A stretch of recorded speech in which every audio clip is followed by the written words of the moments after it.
Hello, good morning to all of you. हम लोग आज एक नए टॉपिक के साथ में मुखातिब हुए हैं। बीए पार्ट 3 के पेपर फर्स्ट के लिए आज हम लोग छायावाद की विशेषताएं पढ़ेंगे। छायावाद हिंदी काव्य धारा का एक बहुत समृद्ध युग है। कम वर्षों तक रहा, लेकिन बहुत शानदार उपलब्धियां हैं इस युग की। छायावाद शब्द का सर्वप्रथम उल्लेख 1920 ईस्वी में श्री शारदा पत्रिका में मुकुटधर पांडे ने किया था। जीके के क्वेश्चन का आंसर है ये। और इस छायावाद शब्द के नामकरण को लेकर और इसकी विशेषताओं को लेकर काफी आपत्तियां अलग अलग विद्वानों ने दर्ज करवाई और छायावादी कवियों ने अपने कवि कर्म के अतिरिक्त एक अच्छे मंजे हुए समीक्षक की हैसियत से इन सभी आपत्तियों का निराकरण भी किया। सबसे पहले कालखंड क्या है इसका। छायावाद 1918 से 1936 तक मोटा मोटी माना जाता है। कुछ लोग 1920 से 1940 तक मानते हैं, कुछ लोग 1920 से 1936 तक मानते हैं। अब बता चुकी हूं मैं कि इतिहासकारों को ये विशेषाधिकार प्राप्त है कि वो काल क्रम के लिए आगे पीछे 19-20 का अपना विवेक इस्तेमाल कर सकते हैं। तो हम मान के चलते हैं कि 1918 से 1936 तक का जो समय है वो छायावाद के लिए माना जाता है। छायावाद आधुनिक काल की अत्यंत महत्वपूर्ण काव्य धारा है। आधुनिक काल को कई उपभेदों में बांटा गया है। सबसे पहले भारतेंदु युग, फिर द्विवेदी युग, फिर छायावाद। भारतेंदु युग और द्विवेदी युग की विशेषताएं हम कर चुके हैं। क्या है ये छायावाद? सबसे पहले तो हम जान लें कि छायावाद जो नाम है, छायावाद के कवियों के अनुसार भारतीय वाङ्मय से अनुप्राणित है, गृहीत है। लेकिन आचार्य रामचंद्र शुक्ल जैसे विद्वान भी छायावाद के प्रति पूर्वाग्रही थे। आचार्य रामचंद्र शुक्ल छायावाद को विलायती रोमांटिसिज्म का देसी संस्करण मानते थे। क्या मानते थे? विलायती रोमांटिसिज्म का देशी संस्करण। यानी फॉरेन में, पाश्चात्य साहित्य में, इंग्लिश लिटरेचर में जो रोमांटिक काव्य धारा है उसका हिंदी में नकल, ये आप आसान शब्दों में कह सकते हैं। जबकि प्रसाद निराला जैसे कवियों ने न सिर्फ आलोचनाओं का जवाब देकर बल्कि अपनी काव्य कृतियों के माध्यम से साबित किया कि ये मात्र नकल नहीं है, मौलिक सृजन भी है। दो अलग अलग देशों में, दो अलग अलग परिस्थितियों में, दो अलग अलग तरीके के समय में एक ही तरीके का काव्य लिखा जाना बिल्कुल सहज है।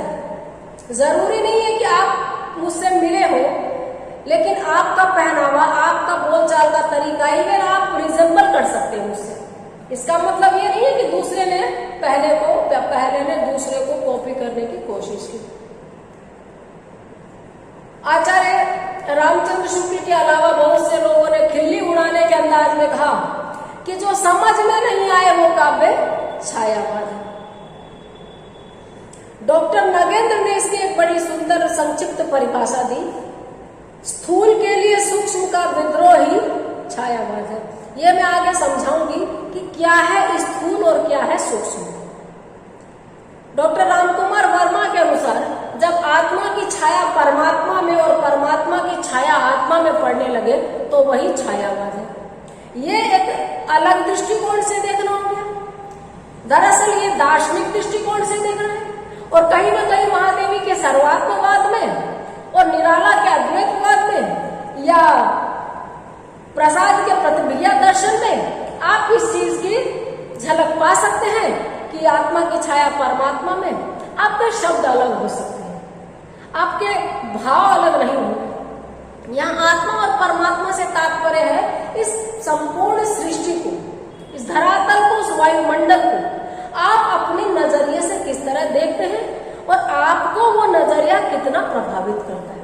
इस रूप में कहा जाए तो छायावादी काव्य की एक परिभाषा ये भी है। प्रसाद जी के अनुसार ऋग्वेद से इस शब्द को उठाया गया है। उपनिषदों तक में छाया शब्द की प्रतिध्वनि है। जैसे मोती की कांति शीप में ढूंढती मूर्ति और हमें प्रतिबिंबित होती है, प्रभावित करती है, ठीक उसी प्रकार छायावादी काव्यधारा है। महादेवी ने इसकी बड़ी सटीक परिभाषा दी है कि सृष्टि के बाह्याकार पर इतना अधिक लिखा जा चुका था कि मनुष्य के मन की आंतरिक अभिव्यक्ति का सहज स्वच्छंद छंद में चित्रण के लिए मनुष्य का ही मन छटपटा उठा। मनुष्य के उसी मन की छटपटाहट को स्वच्छंद छंद में चित्रण करना ही छायावाद है। इसमें दो बात समझ लीजिए।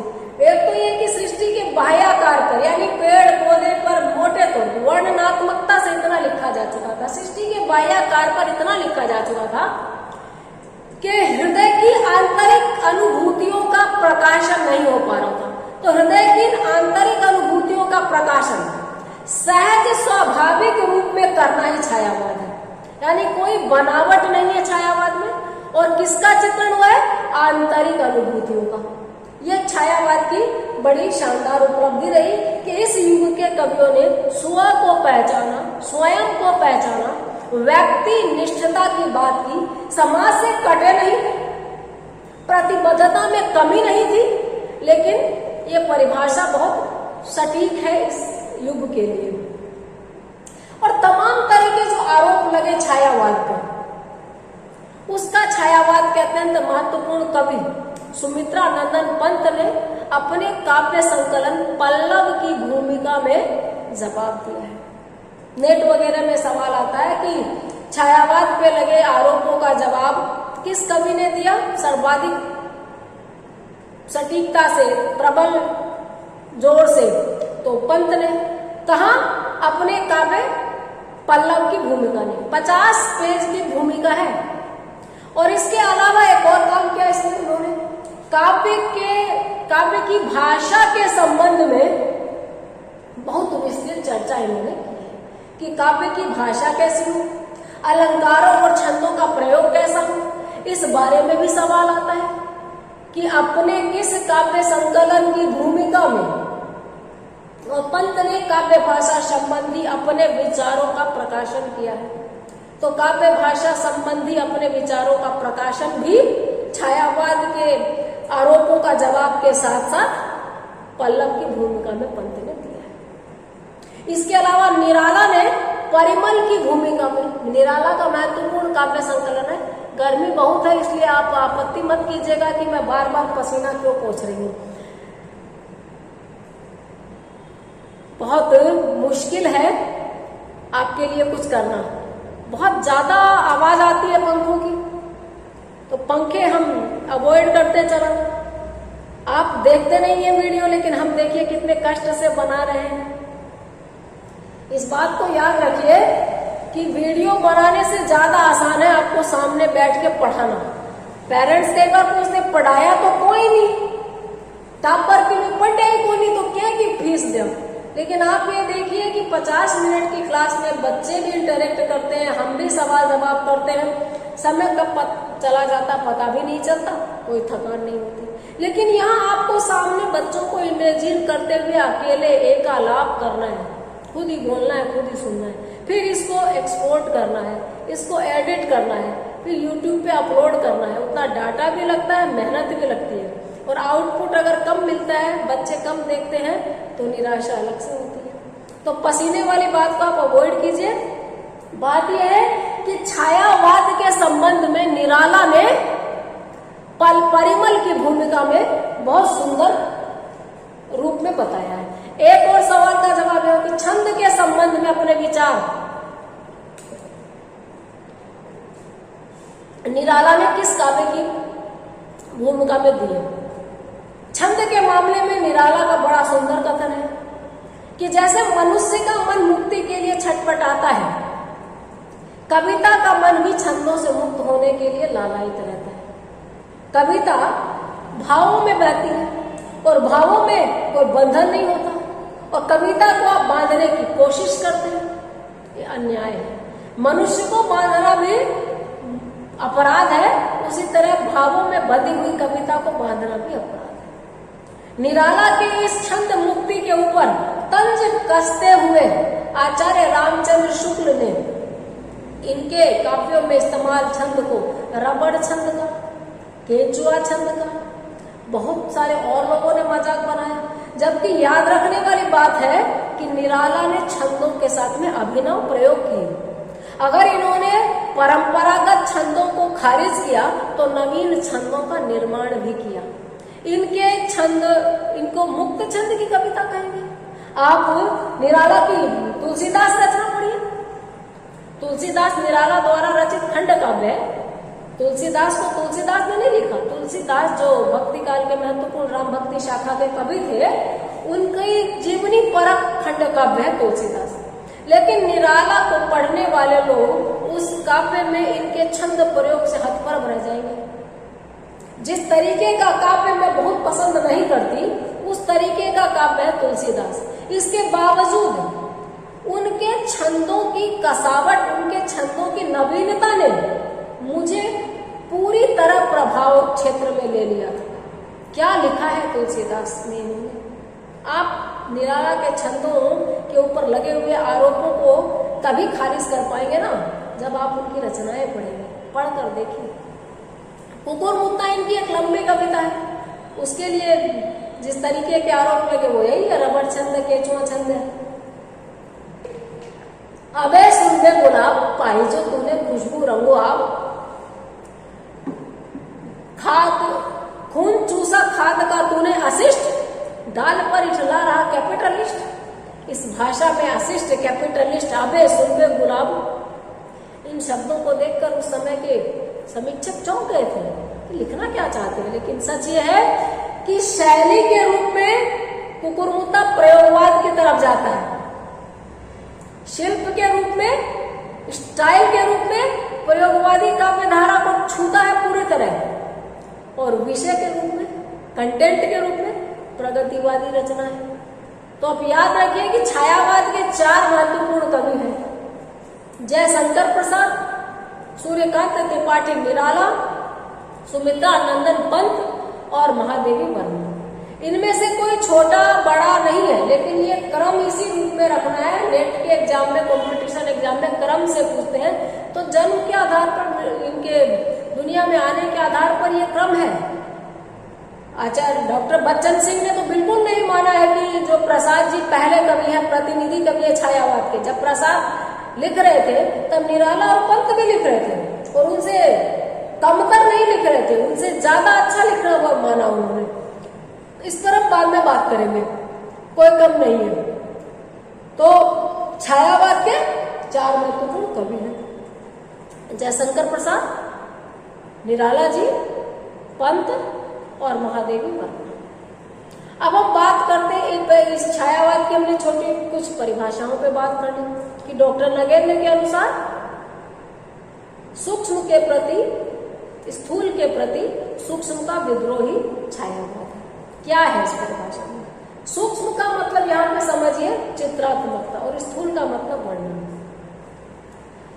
छायावाद के पहले जो काव्य था द्विवेदी युग तक, और द्विवेदी युग की प्रतिक्रिया स्वरूप छायावाद आया है। जैसे रीतिकाल की प्रतिक्रिया स्वरूप द्विवेदी युग आया, तो द्विवेदी युग में जो उपदेशात्मकता थी, नीरसता थी, शुष्कता थी, एक प्रकार से वो धार्मिक कवि हो गए। साहित्य का काम उपदेश देना नहीं है, साहित्य का काम है रुचि पैदा करना और उत्कृष्ट रुचियां पैदा करना। एक छोटा सा कोटेशन है जो मुझे बहुत अच्छा लगता है। इसने, ब्रैकेट में साहित्य ने, किताबों ने, इसने मुझे गिरने नहीं दिया तब भी जब मैं गिर सकता था बहुत गहरे। यानी साहित्य वो काम आराम आराम से रस विभोर करके करता है जो काम धर्म ग्रंथ कोड़े मार के, कुंभी पाप का डर दिखा के करते और फिर भी हो नहीं पाते। अगर हम नरक से डरते, पाप के फल से डरते तो फिर हम इतने अफरा तफरी दुनिया में, इतने अपराध, इतने मर्डर, इतनी डकैती, इतने बलात्कार हम देखते ही नहीं। लेकिन साहित्य वो काम इस तरह से करता है कि वो आपको विगत कलमश कर देता है। आपके अंदर की जो नकारात्मक प्रवृत्ति है, जो इनह्यूमन चीजें हैं, जो आप संवेदनाहीन है, जो आप मानवता के प्रति सरोकार से रहित है, वो आप में पैदा कर सकता है, वो आप में जगा सकता है। अच्छी मूवी भी ये काम कर सकती है, अच्छे गाने भी ये काम कर सकते हैं। तो आप इसको साहित्य समझिए।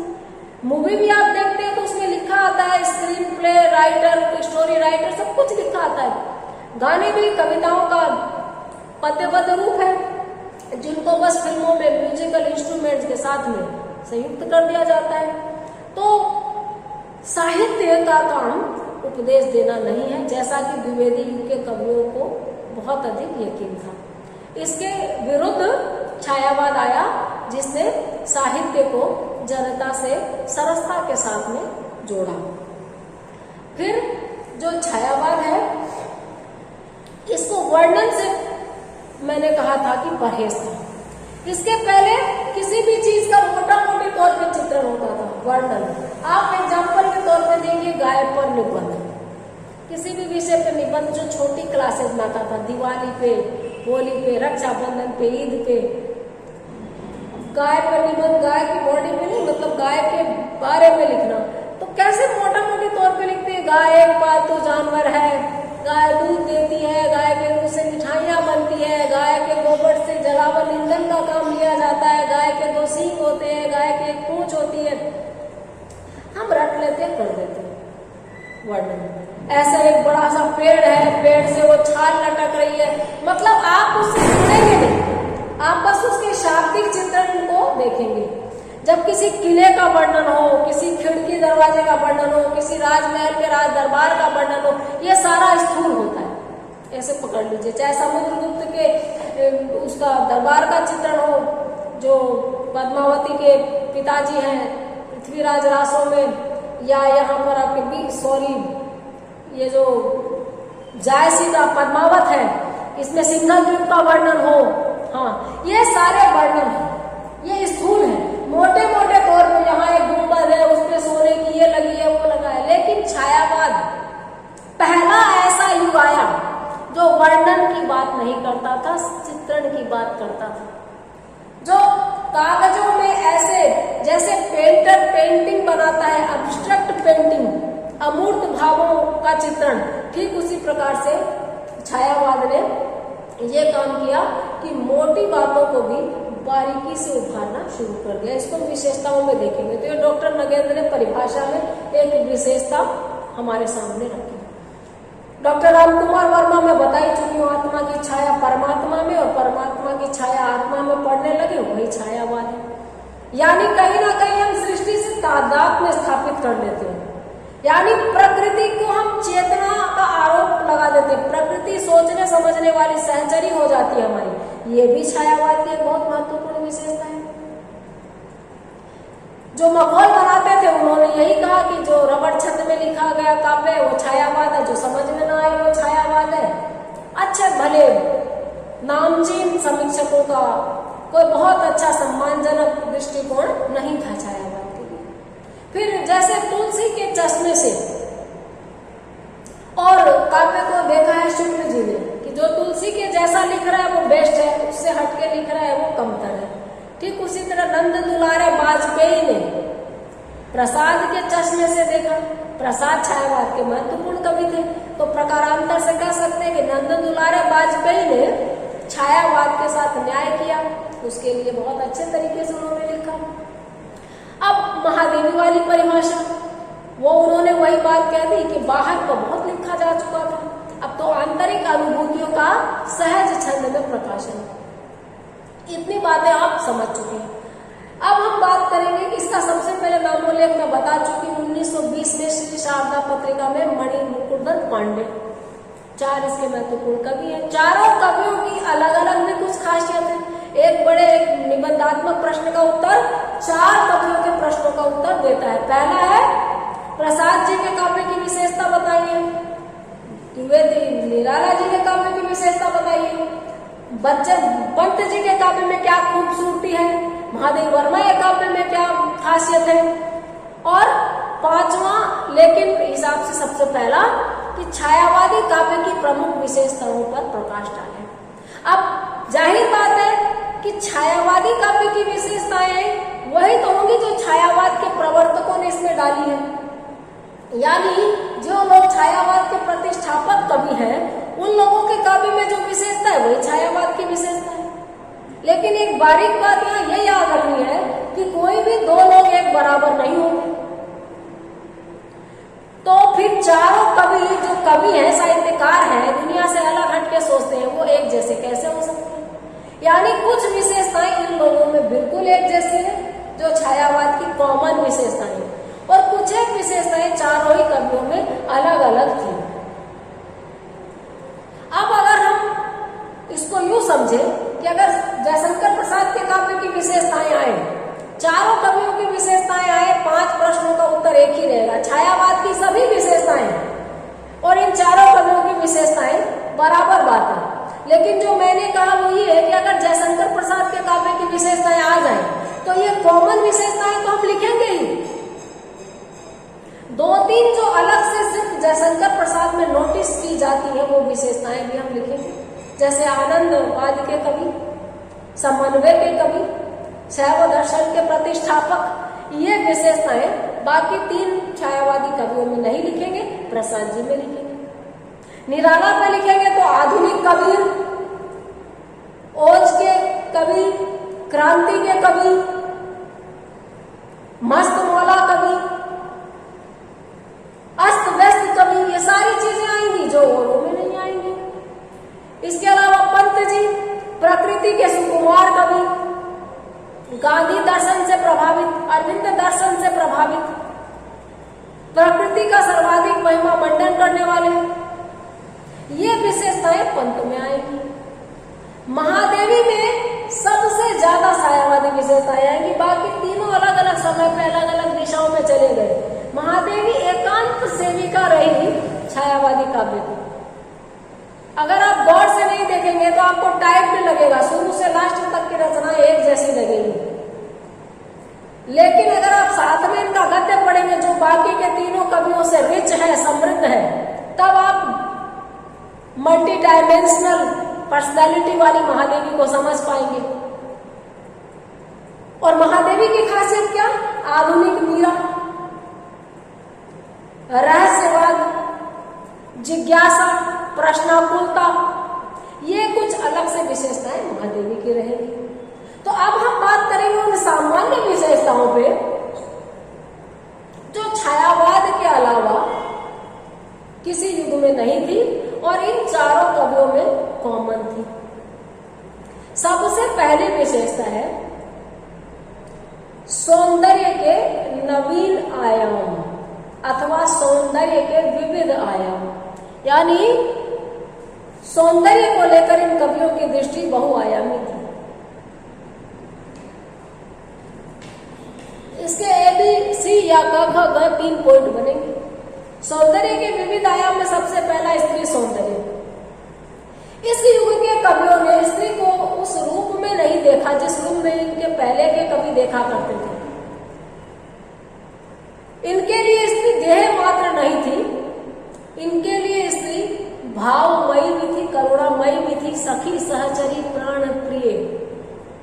ये इन कवियों ने उपमा दी है स्त्री को। यहाँ पर स्व किया पर किया सामान्य मात्र नहीं है या भोग्या या नरक का द्वार नहीं है स्त्री, जो कि इसके पहले के 3 युगों में थी। यहाँ स्त्री एक मनुष्य के रूप में है। आगे इस विशेषता को हम लिखेंगे। कितने सुंदर रूप में यहाँ पर स्त्री का चित्रण किया है। नील परिधान बीच सुकुमार, खुल रहा मृदुल आद खुला अंग, खिला हुआ जो बिजली का फूल, मेघवन बीच गुलाबी रंग। कामायनी जो कि आधुनिक काल का सबसे बड़ा, सबसे संक्षिप्त आकार का लेकिन सबसे अधिक संदेश देने वाला, सबसे ज्यादा प्रभावशाली महाकाव्य है जो प्रसाद जी ने लिखा। उसकी नायिका है श्रद्धा। काम गोत्रजा है वो, इसलिए उसका नाम कामायनी भी है और नायिका प्रधान काव्य है ये। कामायनी श्रद्धा के नाम पर इसका नामकरण शीर्षक रखा गया है। गुलाबी रंग है श्रद्धा का, गौरवर्णी उसमें भी गुलाबी, और नीले वस्त्र पहन रखे हैं। तो रीतिकाल के कवियों की तरह अंग अंगन जग मगे दीप सिखासी दे, दिया बढ़ाए हूं रहूं बड़ो गुजारो गे, ऐसे नहीं लिखा है। ऊहात्मकता नहीं है कि नायिका जिस घर में रहती है वो घर सदैव प्रकाशमान रहता है, क्योंकि नायिका के देह से प्रकाश प्रस्फुटित होता रहता है। तो नायक जो अपने घर में दीपक बुझा के ही रहता है। बिजली का आविष्कार नहीं हुआ था, दिया बत्ती होता था। मैं कहूँ ऐसी लड़की अभी मिल जाए तो मैं सब सम्मान मेरे घर में रखूं, बिजली का बिल बहुत आता है। ऊहात्मक काव्य कहते हैं इसको। हास्यास्पद स्थिति तक सौंदर्य का चित्रण अतिशयोक्ति अलंकार में करना। यहाँ क्या कह रहे हैं श्रद्धा के सौंदर्य के लिए प्रसाद जी? नील परिधान बीच सुकुमार, नीले कपड़ों के बीच में कोमल सा खुल रहा मृदुल अधखुला, कोमल कान और शरीर का कोई कोई हिस्सा अध खुला है, पूरा फेस भी नहीं दिख रहा है, अब गुंठन में है, घूंघट में। कैसा लग रहा है? खिला हो जो बिजली का फूल, मेघवन बीच गुलाबी रंग। रूपक का कितना अप्रतिम उदाहरण है और उत्प्रेक्षा अलंकार का कितना सटीक एग्जाम्पल है। ऐसा लगता है मानो कि ये उत्प्रेक्षा अलंकार है कि मेघवन में, मेघ को वन बोला, लौकिक और अलौकिक या प्रस्तुत अप्रस्तुत दोनों को एक कर देना, एक वस्तु में दूसरी का आरोप कर देना रूपक अलंकार। मेघ रूपी वन में बिजली रूपी फूल खिला हो, आकाश में नीले नीले बादल छा जाए और उसमें अचानक से बिजली चमके तो जो छटा उभरती है वो जो कामायनी का नीला गुंजन हटता है तो वैसा महसूस होता है। देखिए सौंदर्य का ये चित्रण है।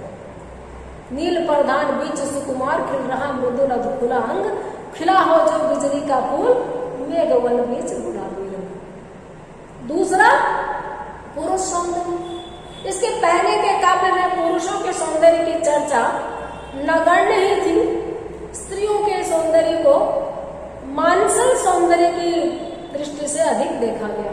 आत्मिक आध्यात्मिक इनर ब्यूटी की बात नहीं हुई थी। यहाँ पर मनु पहाड़ पर बैठे हैं, अवयव की दृढ़ मांसपेशियां ऊर्जस्वी था, वीर अपार, स्थित शिराए स्वस्थ रक्त का होता था जिनमें संचार।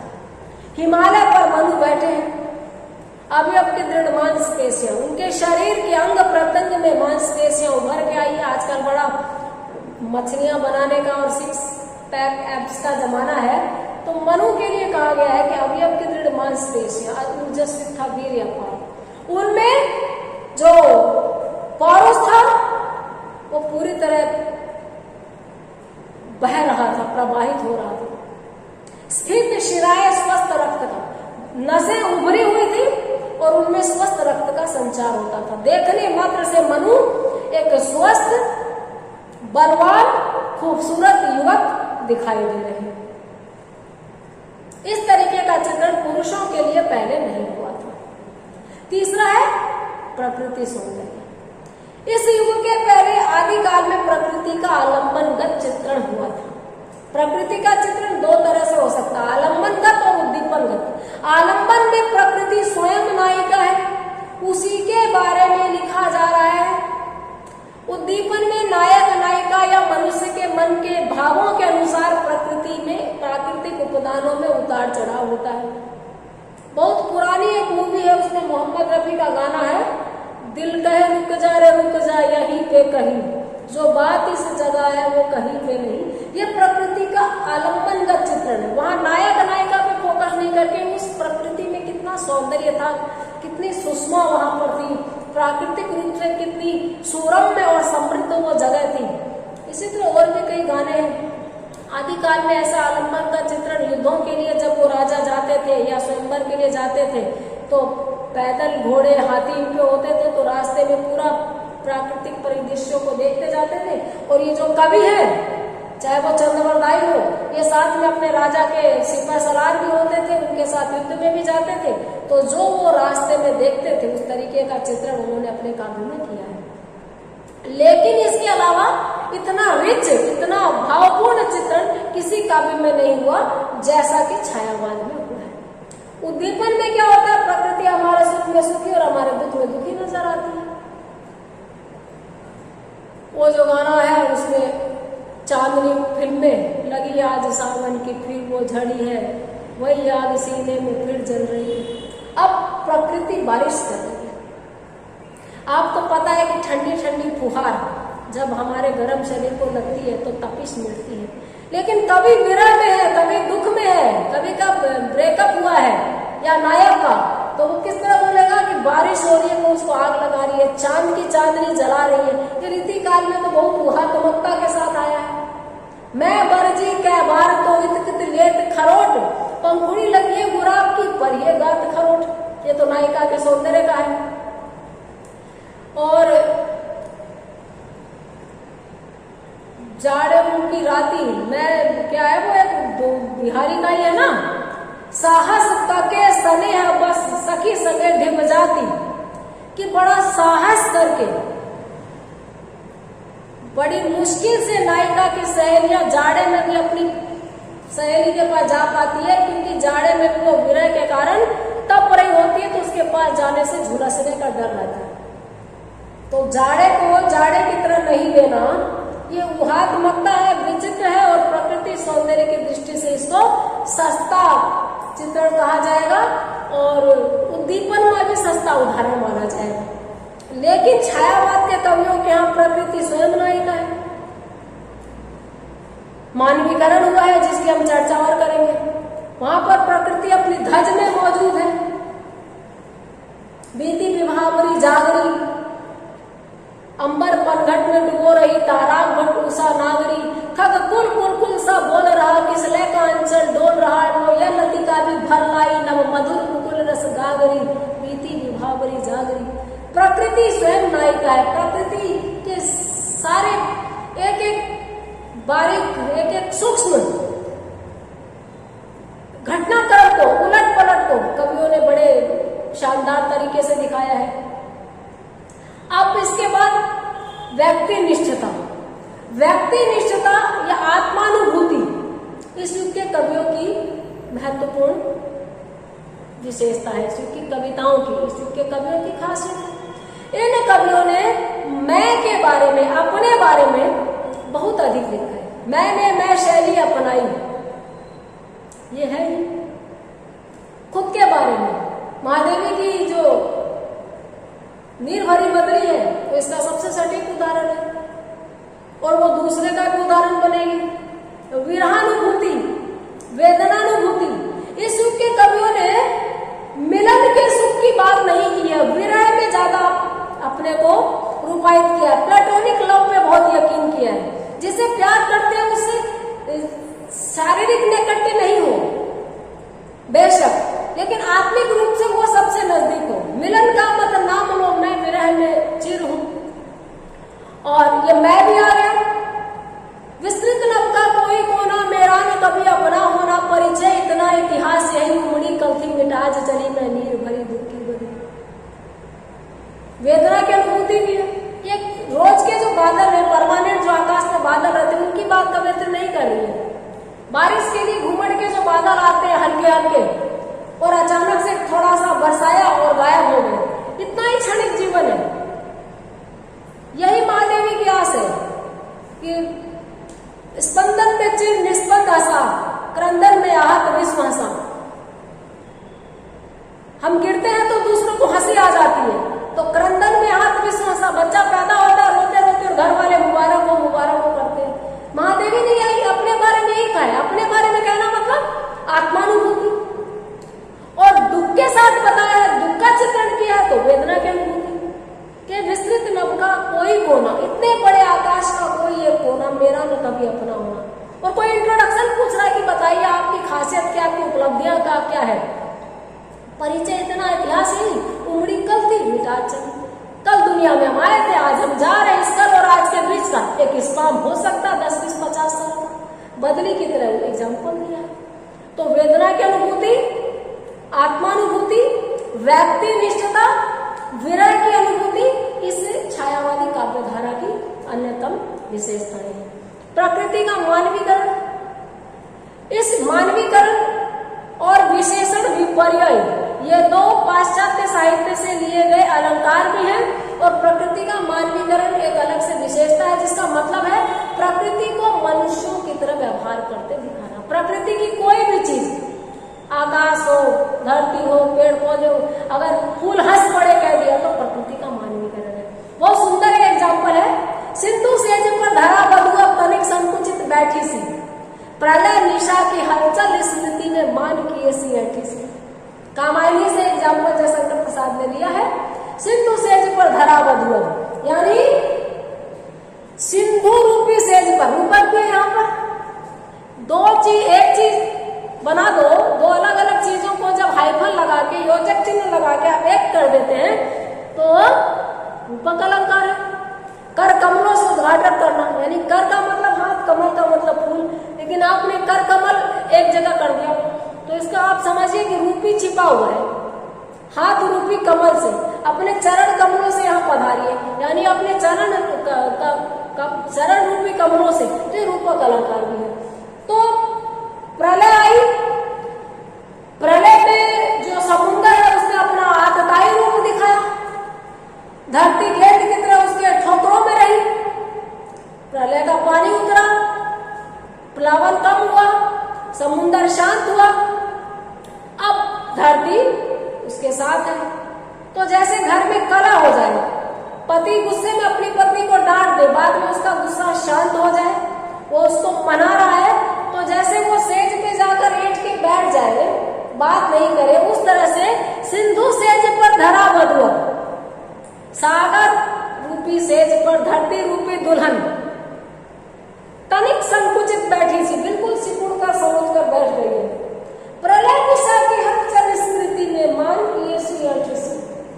प्रलय निशा, प्रलय वाली रात क्या हाल किया था धरती का समुद्र की लहरों में, उसको याद करके मान करके ऐठ के वो बैठी है। चित्रात्मकता, मानवीकरण और रूपक, मूर्त के लिए अमूर्त, सूक्ष्म के बदले में स्थूल, के बदले में सूक्ष्म, सबका एग्जाम्पल है ये। और उसके बाद राष्ट्र प्रेम, इस युग के कवियों का राष्ट्र प्रेम अलग तरीके का था। इनको अपने देश के ऐतिहासिक धरोहरों से प्यार था, इनको अपने देश के भाईचारे से प्यार था। सिस्टरहुड इस रूप में पहुंचा था कि महादेवी के साथ में तीनों कवियों की अच्छी बनती थी। दोनों कवियों ने महादेवी, खासकर निराला और पंत के साथ में तो महादेवी की खूब उठ बैठ थी, उस पर बात करेंगे। इन्होंने देश के गौरव को बहुत महत्व दिया है। जो प्राचीन गौरव, जो प्राचीन सौंदर्य मानवीयता के हक में है, उसके प्रति इन कवियों की एक जो दृष्टि थी वो विस्तृत थी। किसी भी किस्म के और नकारात्मक मूल्यों का इन्होंने प्रचार नहीं किया अपने साहित्य में।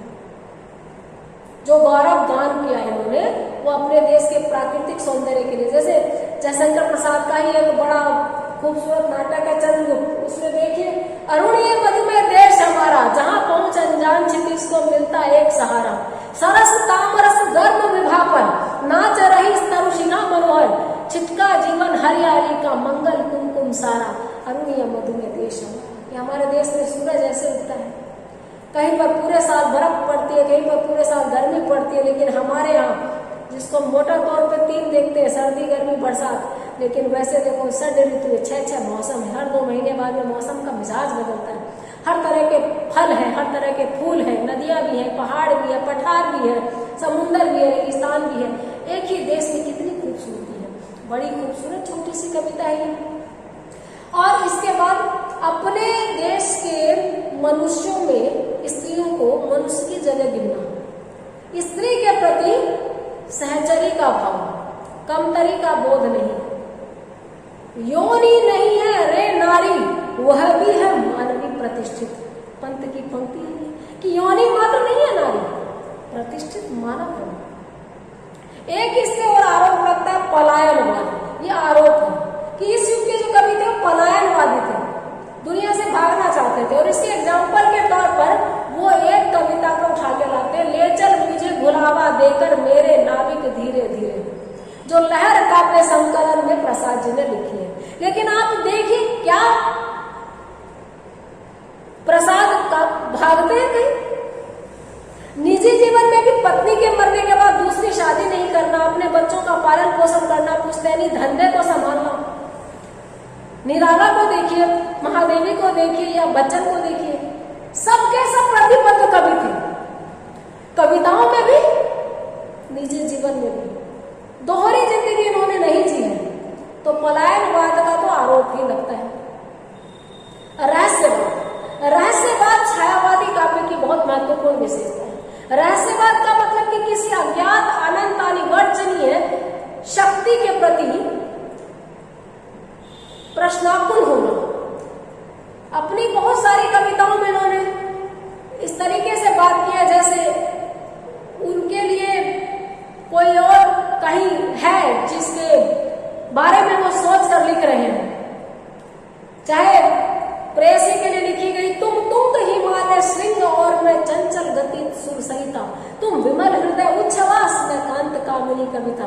ये दार्शनिक विचारधारा के रूप में भी ले सकते हैं। छायावाद की एक और विशेषता दार्शनिक विचारधाराएं। इसमें प्रसाद जी ने शैव दर्शन अथवा प्रतिभिज्ञा दर्शन की बात की। निराला ने अद्वैतवाद की बात की, तुम और मैं दोनों एक हैं। तो यहाँ पर ये वाला एग्जाम्पल आएगा, प्लस रहस्यवाद में भी आएगा कि कोई है जिसके लिए मैं एक हूँ, तुम मैं है, मैं तुम में, तुम मुझ में, प्रिय प्रिय फिर परिचय क्या।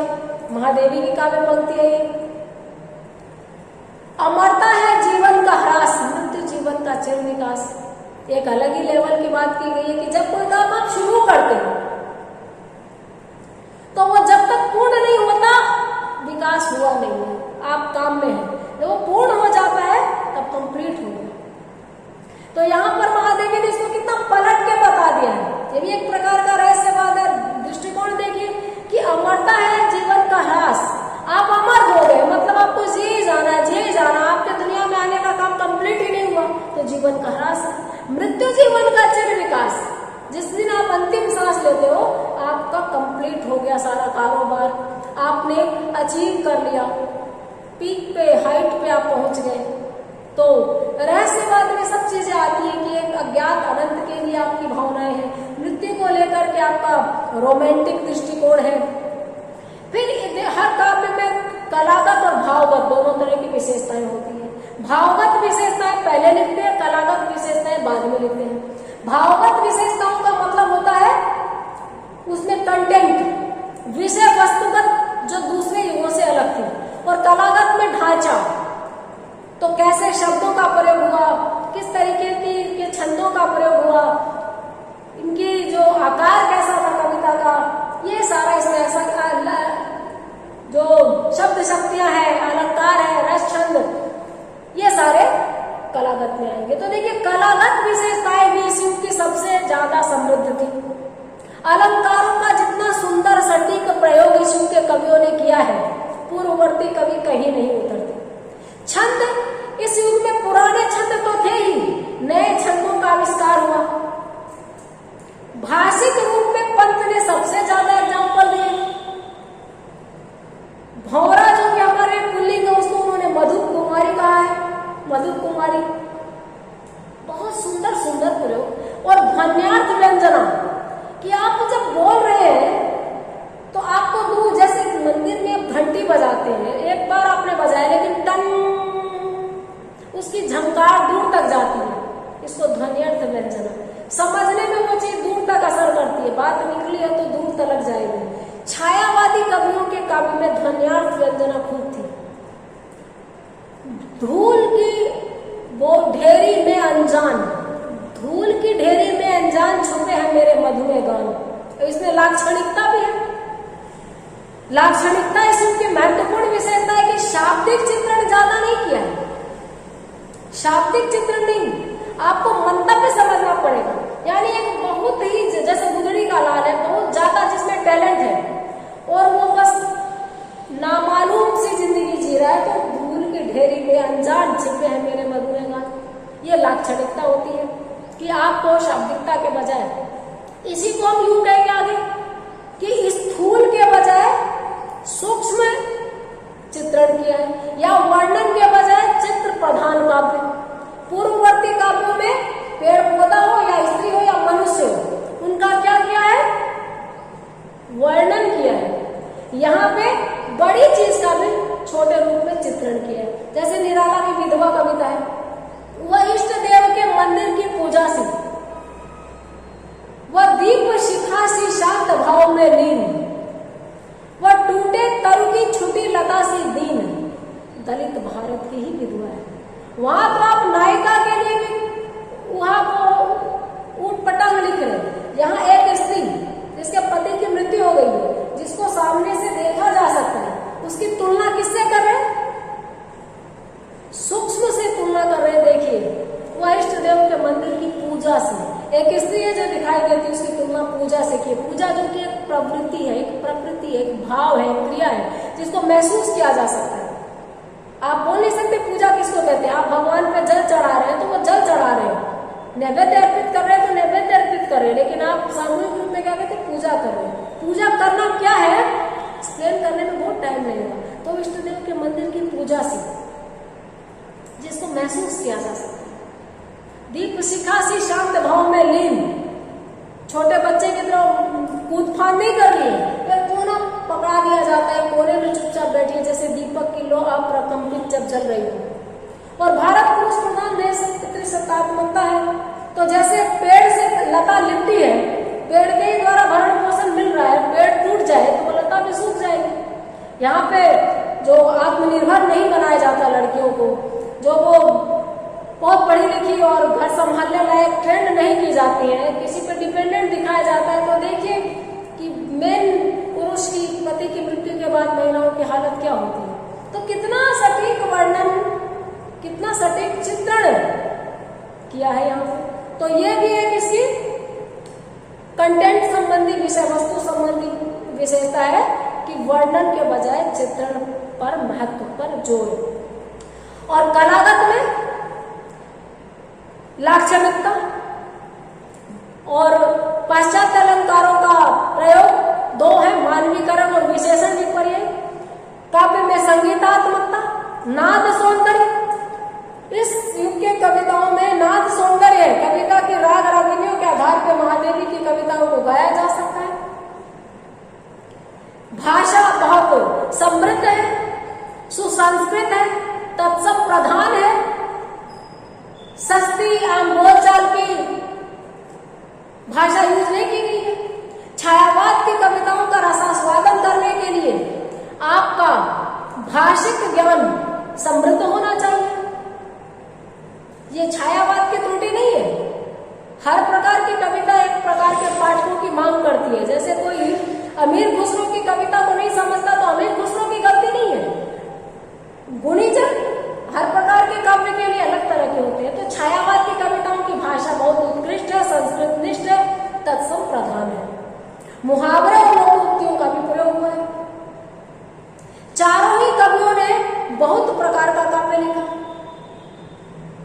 प्रसाद जहां से चले थे, आंसू एक किशोर हृदय का हाहाकार, वो वहां से पहुंच गए कामायनी तक, जिसके लिए डॉक्टर बच्चन सिंह ने कहा है, आंसू को देखते हुए कामायनी एक लंबी छलांग नजर आती है। और निराला और पंत ये दोनों महत्वपूर्ण प्रतिष्ठापक कवि छायावाद के, लेकिन प्रगतिवाद के प्रारंभकर्ता। उसके प्रतिष्ठापक तो नागार्जुन, त्रिलोचन और केदारनाथ अग्रवाल कहलाएंगे, क्योंकि उन्होंने बहुत अधिक मात्रा में लिखा। इन्होंने जैसे छायावाद के लिए लिखा, छायावाद का प्रारंभ तो इनके आने से पहले भी हो गया था। श्रीधर पाठक जैसी कविताओं में, साकेत में भी कई कई लक्षण दिखते हैं, लेकिन वो रहेंगे द्विवेदी युग के कवि। तो यहाँ पे इन दोनों ने प्रगतिवाद की तरफ भी ध्यान दिया। महादेवी है, वो सर्वात्मवाद का, कण कण में, सृष्टि के कण कण में मानवतावाद का प्रचार उनके काव्य से हुआ है। स्वतंत्रता आंदोलन से वो जुड़ी हुई थी, काव्य प्रतियोगिताओं में भाग लेती थी, और रेखा चित्र और संस्मरणों में उनको कौन भूल सकता है। उनकी श्रृंखला की कड़ियां स्त्री सशक्तिकरण की दिशा में एक सुंदर कदम है। स्त्री विमर्श के प्रारंभिक ग्रंथों में महादेवी के उस काव्य को रखा जाता है। तो प्राकृतिक सौंदर्य, प्रकृति का मानवीकरण, विरह की अनुभूति, आत्मानुभूति, स्त्री को मनुष्य समझना, प्रकृति का मानवीकरण, देश के सौंदर्य के प्रति लगाव, लाक्षणिकता, विशेषण विपर्य और मतलब पाश्चात्य अलंकारों का स्वीकरण, नाद सौंदर्य, ध्वन्यात्मकता, चित्रमयी भाषा और लाक्षणिक शब्दावली, तत्सम प्रधान शब्दावली, ये कुल मिलाकर छायावाद की महत्वपूर्ण विशेषताएं हैं जिन पर आज हमने बात की। मैं उम्मीद करती हूँ कि आपको ये वीडियो पसंद आया होगा। अगर आप हिंदी में रुचि रखते हैं, परीक्षाओं को आपको पास करना है, तो मेरा आपसे निवेदन है कि आप इस वीडियो को पूरा देखिएगा। अगले वीडियो में इन चारों कवियों पर सेपरेट वीडियोज के माध्यम से हम बात करेंगे। तब तक देखते रहिए, बने रहिए, अपना ख्याल रखिए।